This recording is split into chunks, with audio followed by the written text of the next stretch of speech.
Thank you for joining us. This is Health Your Own Way podcast, and I am your host, Mo Atkins. Welcome to another episode. Today, we're going to be talking about breaking limited beliefs in ourselves. My guest speaker is Paul Forchione. He's a motivational coach. And before we start, anything you want to add, Paul, today? No, I just want to tell you thank you for the opportunity of coming on, and I'm looking forward to our conversation today. Likewise. Now, I know our topic is called breaking limited belief in ourselves. And I know that I did some research on you and I heard some stories about you. So, why do you, I guess my question is really, what is a limited belief in ourselves? Like, did you have one for yourself, and why do you feel this is a great topic to talk about today?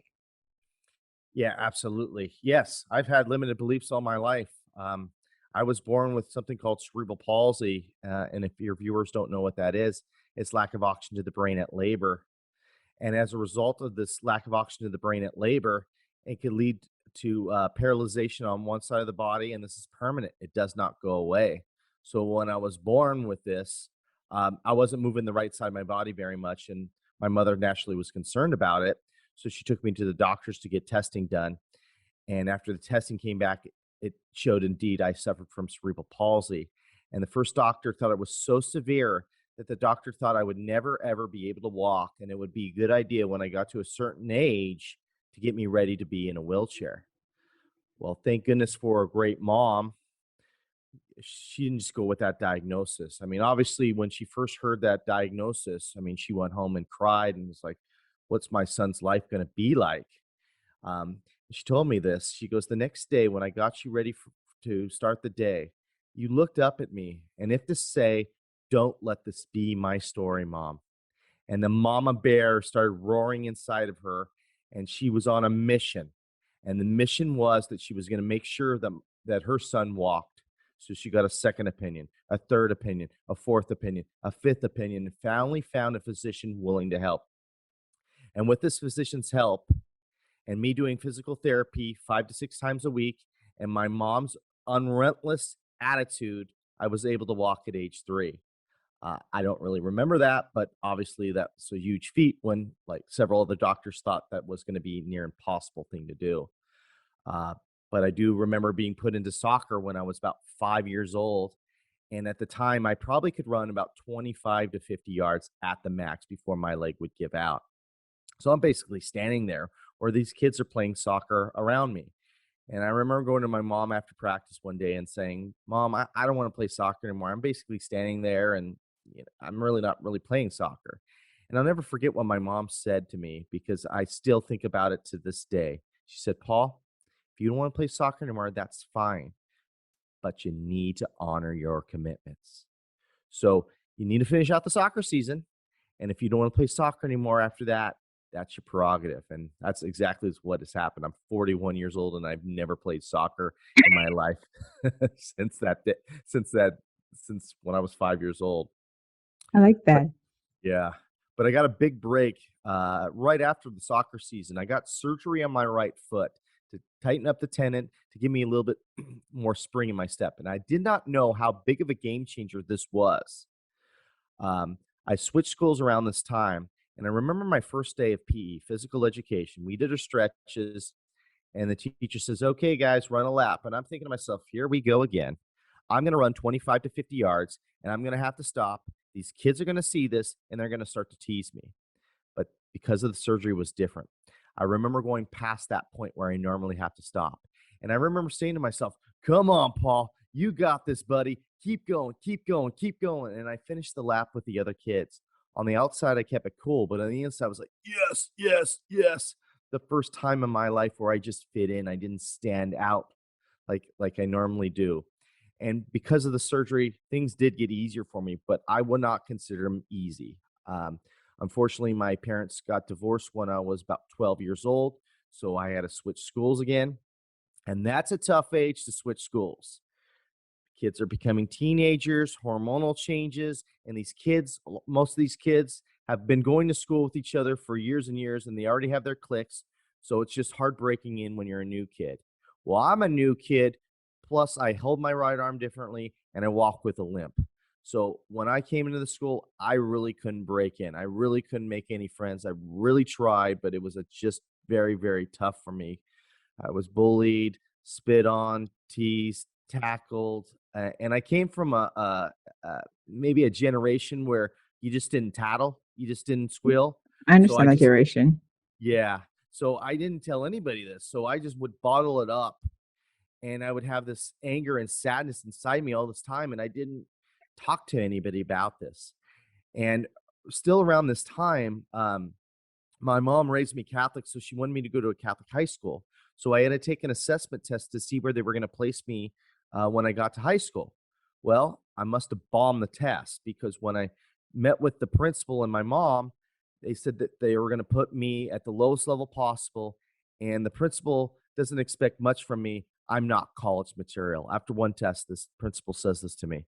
So now I think I'm stupid. Not only getting bullied and teased in school, now I don't think I'm a very smart person. I'm crying myself to sleep most nights, going, why me? Why do I have to go through this? Why can't I just be like any other kid? Why do I have to go through these struggles? I don't know what came over me, but midway through eighth grade, I was sick and tired of feeling angry and sad all the time because those were my go to emotions just because of the environment I was in. But I knew deep down those weren't the emotions that I want to be shown all the time. So I thought to myself, what could I do to change that? And I thought to myself, what if I set a goal for myself and I focused in on goal and I could ignore the noise that was going on around me? And I thought, what could I do? And at the time, I loved baseball. So I made a goal for myself to try to make my varsity baseball team. So I started to play fall ball, winter ball, spring ball. And if I wasn't doing that, I was throwing a tennis ball against the wall. And the coaches started to see that I was playing all the time.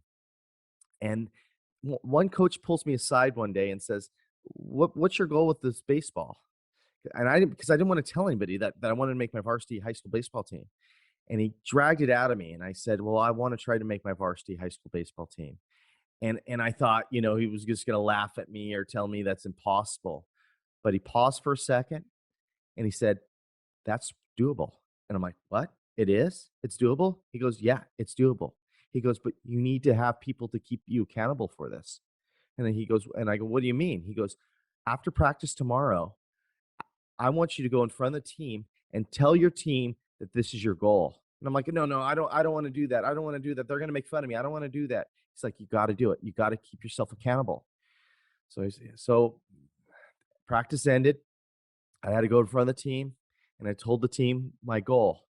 And I thought they were just going to just make fun of me, laugh at me, but they didn't. They started to clap for me. And I remember having tears of joy, like, wow, this is great. And the beautiful thing about this journey, about trying to make this varsity baseball team, I didn't know this at the time, but I know this now. I was sending a different energy out to the world, a different energy out to these kids. I started to have my shoulders back, my head up. And as a result of this new energy that I was sending out to these kids, they started sending in different energy back towards me. In other words, instead of bullying and teasing me, they started rooting for me.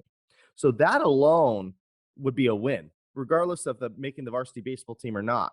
The cherry on top was I was able to make my varsity baseball team as a junior and a senior. And my senior year, I threw a 3-hit shutout, and they poured the Gatorade on me, and I felt so alive. It was just a great time in my life. I graduate high school, and at the time when I graduated high school, I pretty much mailed it in as far as academics because I always thought about what the principal said to me years earlier about not being college material. And I thought, well, what's the point of trying very hard? Just do enough to stay eligible to play baseball and move on because you're not college material. But I really started to think about that goal I set for myself when I was in eighth grade about making the varsity baseball team. And at the time, I thought I wasn't going to make it. Somebody with cerebral palsy making a varsity baseball team, I thought, nah, that's not going to happen. It was just something to focus on so I didn't worry about the bullying, but I was able to do it. So I thought, why not make another goal for myself to say that I am college material? So I enrolled into a junior college because that was the only place that would accept me at the time. I got myself a math tutor. I got myself a regular tutor. I went to the math lab. I did everything necessary to increase my grade point average. And with all this hard work, I took my barely a 2.0 all the way to 3.5, where I was able to transfer to a four-year university where I was able to graduate. So I was college material. And I so wanted to go back to that principal and say, see, you were wrong. I was college material. But in the end, I should thank her for giving me the motivation because in my head, I had her playing that Same thing that she said to me years earlier about not being college material. And I was thinking to myself, I'm going to show you. So in the end, I should thank her for giving me the motivation to hit the books as hard as I did, because I don't know if I would have hit it as hard as if she didn't say that to me. What kept you going? I guess is the first question. First and foremost was my mom. She was an advocate for me. She was my voice. And then secondly, I had great coaches, great support. So the first thing I would tell people is surround yourself with people that are going to lift you up, not bring you down. If you have a group of friends and all you guys do is talk negative about life or everything, that's just going to drag you down. You got to find a source of friendship or mentorship that's going to lift you up, and then what great for you, that are not going to be jealous when you go after your goal and hit it. Those are the people that you want to hang with, the people that are going to support you when you're down, get you back up, and be honest with you. Not going to lie to you and tell you the truth about what's been going on. So for the ones that don't have that support system, so I know that fortunate for you, you had someone at the beginning that was at your age of like 2 or 3 was really had your back. But if somebody, like, let's say they're 40, okay, and then they've been beat down, they've been told this and this, right? At what point or what can they do to take initiative and say, you know what, maybe other people are wrong about me? What is the first step? And you said maybe seeking help. So like maybe, because I know you said you're a motivational coach, right? And so somebody's watching and listening, like, are you that kind of person that can help them discover that their limited beliefs in themselves is not valid? Is that fair to ask? Well, yeah. I mean, obviously I can't help every single person. It just depends on the conversation that we have. And if I feel like that we can help each other out in coaching, yes. But I don't take clients just to take clients. We have a conversation. We have an hour plus conversation on what their goals are and what their losses are. And if I feel like I can help, I will do that. But if I feel I can't, I'll tell them straight up that I don't feel I can. But I have other coaches that I work with. They say, you know what, you would work well with this coach because of X, Y, and Z, or this coach over here. And it's a community that we build. And that same coach that I'm in that community with, it does the same thing for me and goes, you know what, I don't work for you, but I know Paul does. So it's all about client facing. It's all about doing right by the client, because I feel like if you do right by the clients will come. You'll attract clients if you do right by the client. So I always feel that way. But back to your point about somebody being 40 years old and being lost and stuff. The first thing that I would say to do is take stock on who you're hanging out with. And if these people are dragging you down, then maybe you need to think about setting up a different friend circle. And I get it. Some of those people could be family members, and you can't just shun them away because they're part of your family. But you can kind of put an arm's length distance from them. You don't have to have deep conversations with these people. You can keep it surface level, and the deep conversations you have are the people that are going to support you. And why is it important to even, I know that when you said you had somebody at the beginning to help you out, right? And anybody's watching, like, why is it important to even have some kind of belief in yourself? Because eventually you had to take ownership of your own life, right? You know what I mean? Like, when you started school, people were saying no. At what point is it important for someone to say, okay, you know what? Somebody may be saying something that I can't do, but why is it important to believe in yourself? I guess is really what I'm asking. If you don't believe in yourself, if you do not believe in yourself, you're not going to be able to accomplish the things that you want to accomplish. It's all about a foundation, right? The first things first is having self-care. A lot of people think it's a selfish thing, but it's not. How do you expect to help other people if you're not okay? So the first things first is you got to make sure that your foundation is good. And once you have that foundation, then you can start setting goals for yourself. Because I'm going to tell you what, if you do not have confidence in yourself, the first roadblock in your goal, you're going to stop and say, well, I can't do this because of my limited beliefs. But if you have confidence in yourself, you truly do, and you have a roadblock going, okay, this is going to be tough. But you know what? I have belief in myself that I'm going to find a way over it. And if you don't have that, it's way, way tough to do anything lofty. So I know initially we mentioned that you're a motivational coach, right? But also I realized that you also have a podcast called Actions and Limits, right? So are you able to share to us why you felt like there's a need for that podcast, and what are you trying to gain, or what is your purpose for that podcast itself? Yeah, Actions Limits. I do it with another coach, Justin Nice. Atherton, and we thought it would be a good community to build on helping people. You know what I mean? Like I want bring people from different angles because everybody has a different story. Everybody didn't do it the same way, so it's great to bring on other people, and we try to break that down. We try to break down what their struggles were because everybody has struggles, and we dive deep into those struggles. And once we go into those struggles, we go on what you did to overcome it. And depending on the guests we have, there's going to be somebody that listening going, you know what, I resonate with that guest. So it triggers a thought or conversation going, well, if that person can do it, why can't I do it? I love that. And if anybody want to, follow your journey or follow your podcast, like, are you on, Spotify, and what's the best platform? Like, even in your podcast, but your website, what is your website address to just follow you and find out what you're doing and how you can help? Yeah, I do have a website, but the best way to get in touch with me is through my Facebook group, Rewrite Your Nice. Story. Yeah. Okay.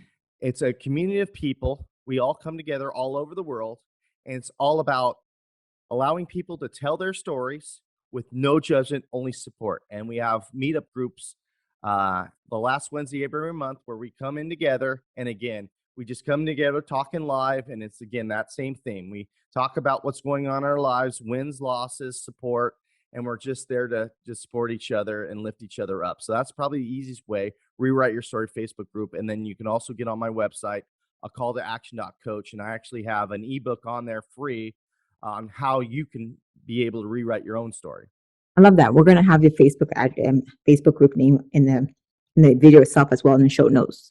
With that said, like, what's next for you? Because I know that you said you had the group, you're doing a lot of motivational speaking, and you even mentioned the ebook, anything that's coming up in the next few months that you want to share with us that we should be aware of? Yes. Now that things are kind of opening up as far as COVID is concerned, yeah, I'm going to start to get back into the live speaking. I do a lot of virtual, but there's nothing better than having a crowd of energy with you when you do a talk. It's the best feeling in the world. So yes, I want to start to get back into doing live speaking events because that's where the magic really happens. I love that because you seem like you're very passionate about it, and you seem like your story resonates, not specifically, but the whole premise of you've had someone at the beginning was helping you out, then at one point you took ownership and you kept living, you kept trying to basically prove everybody else wrong, but also prove yourself right that you can do something. That's how I see it. You can tell me if I'm wrong, Paul.